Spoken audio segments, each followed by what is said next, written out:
পানিহাটির একটা ছবি দেখাবো আপনাদের। পানিহাটিতে এসআইআর এর হিয়ারিং চলছে, তো সেই শুনানি কেন্দ্রে সেখানে হয়রানির অভিযোগ উঠছে। এবার দেখুন।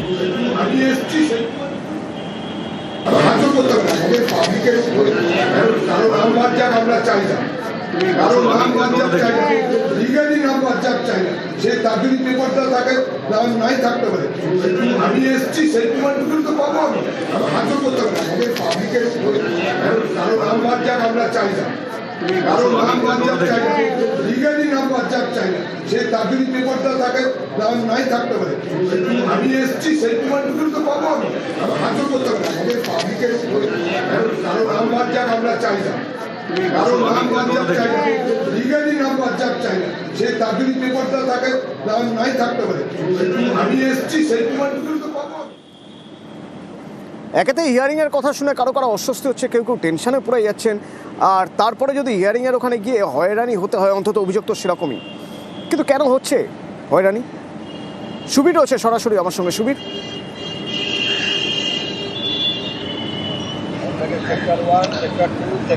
দেখো অতনুদা, পানিহাটি পৌরসভার 32 নম্বর ওয়ার্ডের অন্তর্গত ঘোলা নবোদয় স্কুলে যখন এসআইআর এর শুনানির কাজ চলছিল, সেই সময় যারা ভোটার যারা শুনানির কাজে আসছিলেন, সেই সময় সেই জায়গা থেকে শুনানি হয়ে যাওয়ার পরে তাদের যে রিসিভিং কপি, সেই রিসিভিং কপি দিচ্ছিলেন না ইআরও, এমনটাই কিন্তু অভিযোগ ভোটারদের, এবং এই নিয়ে কিন্তু হয়রানি তৈরি হয়। তারপর যখন এই যে ঘটনা, অর্থাৎ এই যে অসুবিধা হতে হচ্ছে ভোটারদের, যারা বৃদ্ধ অসুস্থ ভোটার তারা এসে হয়রানির শিকার হচ্ছেন, সেই জায়গা থেকে দাঁড়িয়ে কিন্তু কাউন্সিলর প্রদীপ বড়ুয়া তিনি কিন্তু সেখানে যান এবং শুনানি কেন্দ্রের ভেতরে গিয়ে একদম ইআরও রঘুলাল বিশ্বাসকে কিন্তু তিনি ধমকের সুরে কিন্তু তাকে সাবধান করেন যে এই ধরনের কাজ করা যাবে না।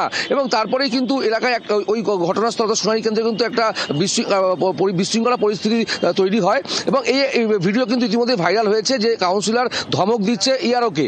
এবং এই যে ঘটনা, এই ঘটনার পরে ইআরও কিন্তু বিষয়টি কিন্তু স্বীকার করে নিয়েছেন যে তার কোনো একটা জায়গায় ভুল হয়েছিল, সেই জায়গা থেকে তিনি কিন্তু স্বীকার করেছেন। আর এই যে ভোটার যারা রয়েছেন তাদের কিন্তু সকাল থেকে এইভাবে কিন্তু লাইনে দাঁড়িয়ে তাদের যে হয়রানি, ইআরও তাদেরকে বলছেন তাদেরকে রিসিভিং কপি দেবেন না।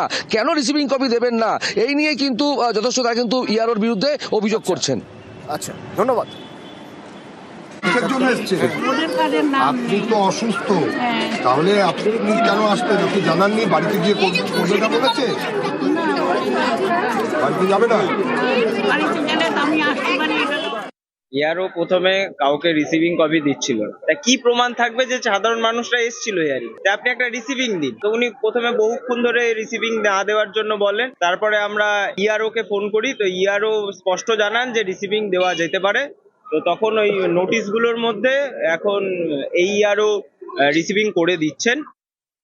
হিয়ারিং এ একটা ঘরে তাদের যে হিয়ারিং নোটিশ দিয়েছে তাতে সই করে রিসিভ প্রাপ্তি স্বীকার মানে উপস্থিত হয়েছে তার একটা প্রমাণ দিচ্ছে।